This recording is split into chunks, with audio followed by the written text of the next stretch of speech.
Welcome back to my channel. I'm Joe with Smokin Joe's Pit Barbecue. On today's video, we're making some all beef Texas sausages known as Texas hot guts. Stay tuned. You can see, look at this bark. It's crazy. Oh man, this is perfect. It helps to start with a nice sharp knife, okay? Oh my goodness. Look at that. All right, let's get started on the Texas hot guts recipe. Now, some of these ingredients, I based them off of my last recipe. I either added or removed some of the ingredients, okay? So this is how I came up with these measurements right here based on the 16.67 pound choice brisket that I'm using. Again, there's 454 grams on each pound of brisket. So total, we have 68.18 grams of brisket, okay? So we're gonna be using 113 grams of kosher salt, 60 grams of black pepper, 30 grams of garlic, 27 grams of onion powder, 22 grams of ground mustard, 35 grams of paprika, 35 grams of cayenne pepper. I was gonna use 15 grams of ground sage, but it was a lot, so I cut that back a little bit because a little bit goes a long way with the sage. Now that's gonna give the sausage a really good flavor. So 10 grams of sage and 15 grams of cumin. So I'm just gonna put this in a bowl.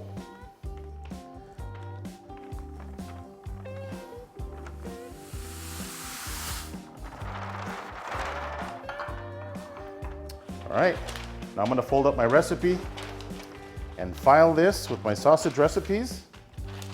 I'm gonna grab the grinder and take the brisket out of the freezer, and we'll be right back. All right, so here's our brisket. Now it has been sitting in my freezer for 2 hours and it already started to freeze, okay? It froze really, really quick, and that's okay because you want your meat as cold as possible throughout the entire sausage making process. All right, so I'm just gonna cut this into small strips. And again, it's partially frozen, so I'm gonna have to work it a little bit. The inside isn't frozen, just the outside surfaces. Okay, so I'm gonna cut it into strips about that size.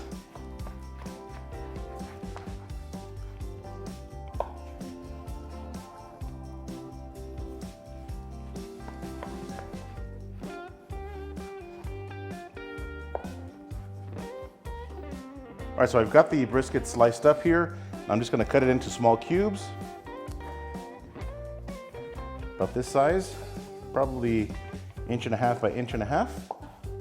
Now these thicker pieces right here, where the point and the flat meat, I'm gonna cut that in half, just like that, and then cut this into cubes. So I'm not trimming any of this fat, and the reason for that is because a whole pack of brisket will have that 70-30 lean to fat ratio that you want. Obviously the 30% being the fat, and that's gonna make a perfect sausage, okay? So I'm gonna slice this up into small cubes, and we'll be right back. All right, I've got the grinder set up. I've already got some brisket in the chute here, so I'm just gonna turn my grinder on. And just start feeding the pieces of brisket down the grinder here. Pretty much feeds itself. You really don't have to use this plunger that it comes with. Just push it down in there. I gotta tell you, this meat grinder really makes it easy to grind your beef or pork if you're making a pork sausage. All right, we're gonna grind up the rest of this brisket and we'll be right back. All right, so I've got the brisket completely ground up, and I did separate it into 2 different pans here just to make it easier to stir the meat with the spices. Now, I did run the brisket through a number 10 die, so it's a little coarse. Now, I am gonna run this twice, but after I add the spices, okay? So I'm just gonna add the spices a little bit to this mixture here, and some to this mixture, just like that. We're gonna mix this up. And this is still really ice cold, okay? All right, so we've got the sausage mixture completely mixed up. Our spices are nice and incorporated. Now this is still really ice cold, but I'm gonna pop this in my freezer for about 40 minutes and we'll come back. Stay tuned. All right, so I've got the meat out of the freezer. Now I also washed all the components for the grinder and put them back in the freezer, so everything is ice cold again. So just gonna grab some of this meat. Again, still with a number 10 die.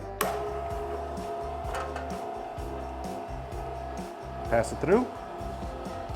So the reason I'm running the meat through the number 10 die again is because unlike my pork and beef sausage or just pork sausage, I want my beef sausage to have some texture to it, okay? So the number 10 die, running it through the grinder twice, is definitely going to give you that.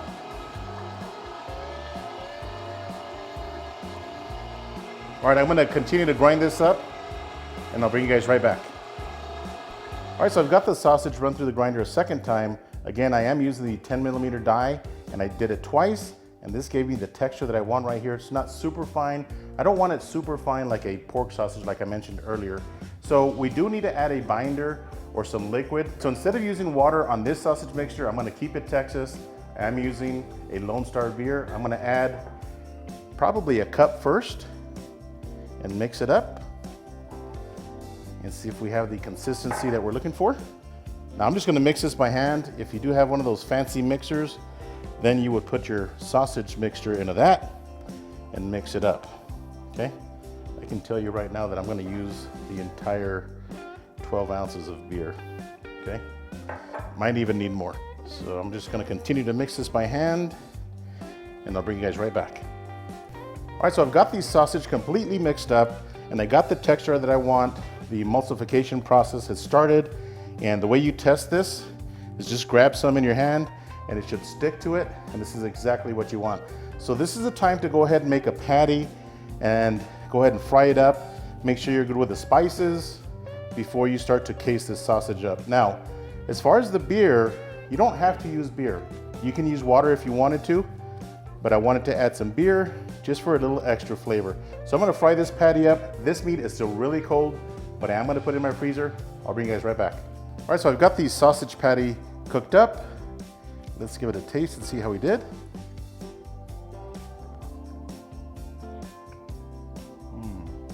Oh, that's good. You know, got a little bit of back end heat, and that's from that cayenne pepper. This is really good. So the texture is right where I want it, so I don't need to run it through the grinder again. I'm gonna get my stuffer ready, and I'll bring you guys right back. All right, so the next step is to get the sausage into the container. Now this is a 15-pound container, so I might have a little bit extra, and I can do that afterwards. So I'm just gonna put this in here. Now when you put the sausage into your container, you wanna make sure that you pack it in there and take out any of the air pockets. That way you're not injecting air into your sausage casing. Okay, just pack it in there. All right, so I've got our sausage in our container, and I'm just gonna put it on our stuffer. All right, just like that, and bring that piston down. Now one thing I did do is add some olive oil on this O-ring, just gonna help it slide down. Get our sausage stuffing tube. Go ahead and mount that on there. And go ahead and start turning the stuffer. I wanna get the sausage right to the tip right here before I put my casing on, okay? And here it comes. All right, so I've got our hog casings rinsed off, and they have been sitting in warm water for about 2 hours now, and I rinse them off a couple of times. So you just wanna find the end and open it up, just like this, stick 2 fingers in there, and pick up some water, okay? Enough water because we wanna flush this and also untangle at the same time, okay? Now these are natural hog casings that I picked up from PS Seasonings. This is their package right here. I am gonna leave a link in the description box so you can check out their website. So PS Seasonings does have these natural hog casings, plus a ton of spices to make your sausage, okay? So I'm just gonna lift this up and let that water work itself through, just like that. It's rinsing it off and also untangling the hog casing, all right? Gonna add a little bit more water and go ahead and put on my stuffing tube, just like this. And you don't want to work it all the way back here, okay? Because then the casing is gonna really work hard to get stuffed. You want it kind of in the middle or towards the front, okay? But just glide it on. And again, the water that we put on the inside of this casing really helps the casing slide onto your stuffing tube, just like this. All right, so once you reach the end of your hog casing, just pull it out a little bit, enough to give you some room to tie a knot, just like this. Now later on when these sausages are stuffed, I want to tell you what I'm going to do with this knot right here, because you want to remove this. You don't want anybody eating this because it can get tough on you, okay? So just slide the casing back on, just like that. Move your casing forward just to make it easy to stuff. All right, so I am going to have my daughter assist me in turning the handle on our sausage stuffer while I glide the sausage into the casing. So here we go. All right, so you just want to glide the sausage out into the casing, just like this. All right, so we are making one continuous link, and I'm just kind of looping it around just like this. Again, just makes it a lot easier to handle. So I'm going to finish stuffing this casing, and I'll bring you guys right back. All right, so we reached the end of the casing. I'm just going to tie a simple knot really close to the end of this meat right here, okay? All right, so once you've got your knot nice and tight, go ahead and unroll it. And one thing that I learned to make it easy to twist is measure out about 5.5, 6 inches, okay?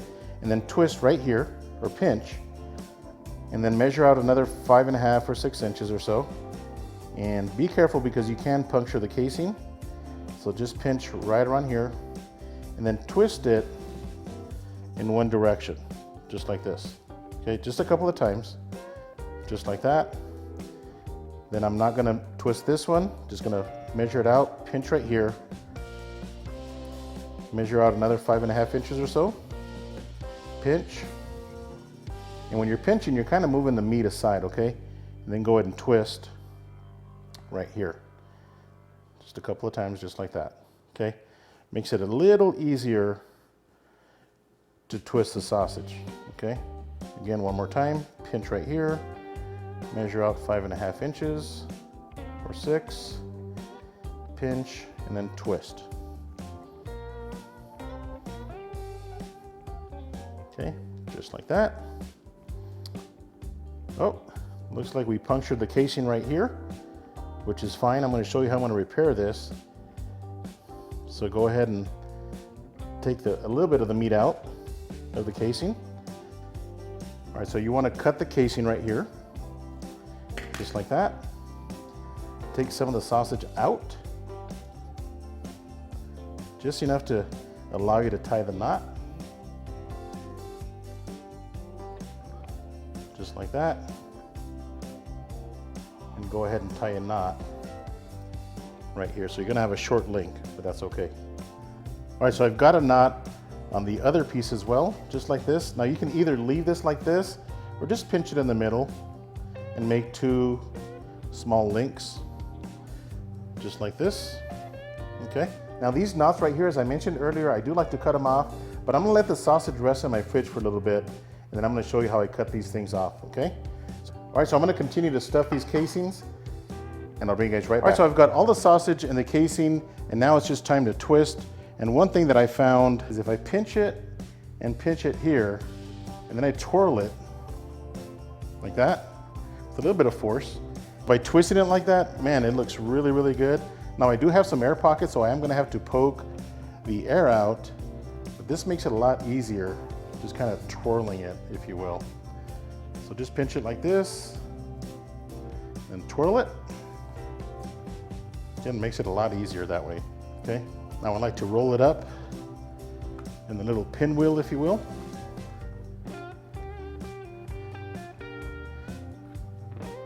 Just like that.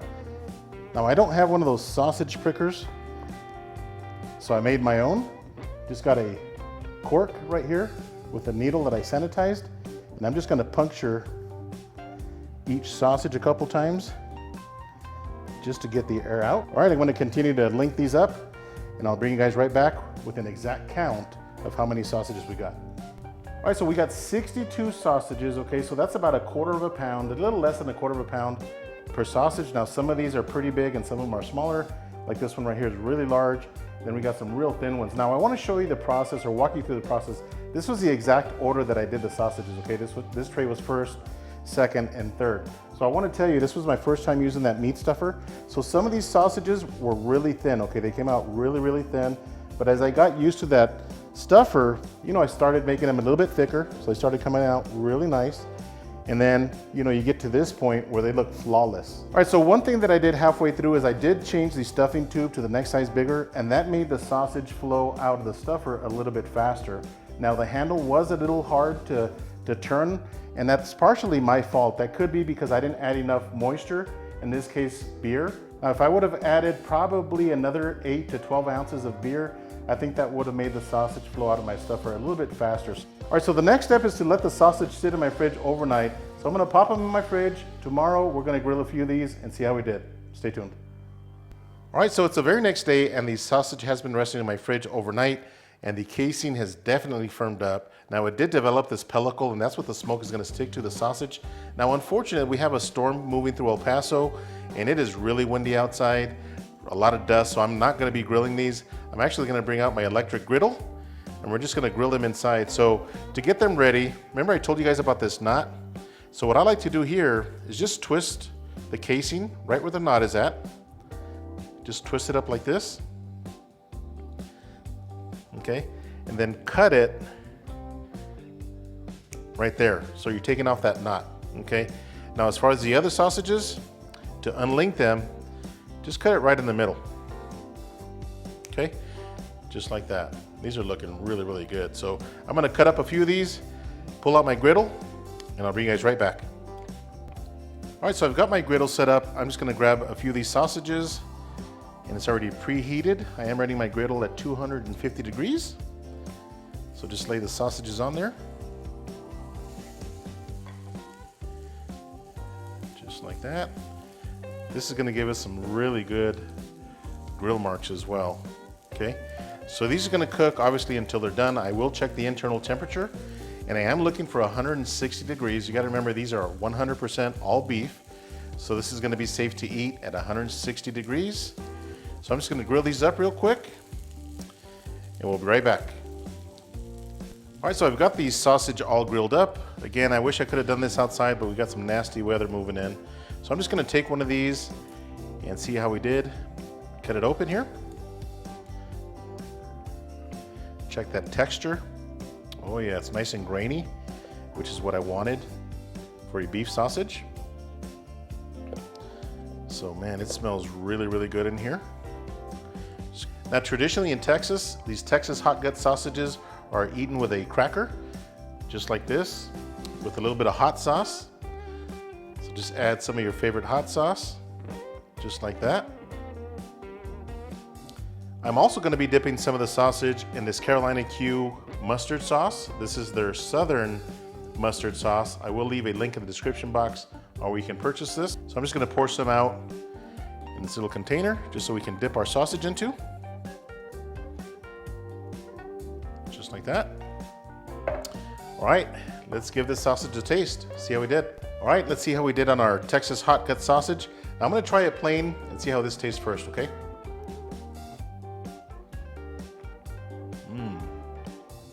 All right, that is really good. I've got the texture that I wanted.